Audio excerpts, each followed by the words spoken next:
ಆರಂಭ. ಯುದ್ಧದಿಂದ ಮರಳುವ ಪೇಶ್ವಾ. ಅನೇಕ ಮಹತ್ವದ ವಿಜಯಗಳ ನಂತರ ಮಹಾನ್ ಬಾಜಿರಾವ್ ಪೇಶ್ವಾ ತಮ್ಮ ರಾಜಧಾನಿಯತ್ತ ಮರಳುತ್ತಿದ್ದರು. ದಿನಗಳ ಕಾಲ ನಡೆದ ಈ ಯಾತ್ರೆಯಲ್ಲಿ ಯುದ್ಧಗಳು ಗೆದ್ದವು, ಆದರೆ ಶಕ್ತಿ ಕುಂದಿತು.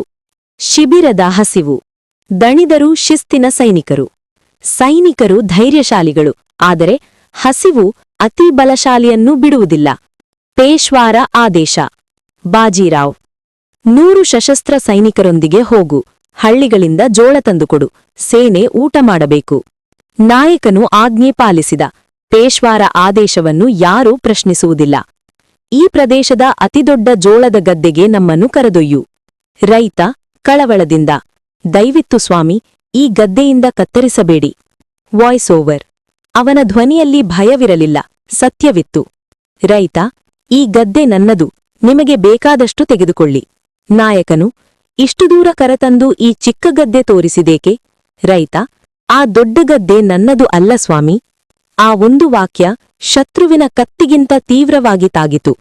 ಬಾಜಿರಾವ್ ಆಲಿಸಿದರು ಮತ್ತು ತಮ್ಮ ತಪ್ಪನ್ನು ಅರಿತುಕೊಂಡರು. ಪೇಶ್ವಾ ರೈತನ ಬಳಿ ಬಂಗಾರದ ನಾಣ್ಯಗಳನ್ನು ನೀಡುತ್ತಾರೆ. ನಿಜವಾದ ಆಡಳಿತಗಾರನು ಎಂದಿಗೂ ಕಸಿದುಕೊಳ್ಳುವುದಿಲ್ಲ, ಗೌರವದಿಂದ ಮಾತ್ರ ಸ್ವೀಕರಿಸುತ್ತಾನೆ.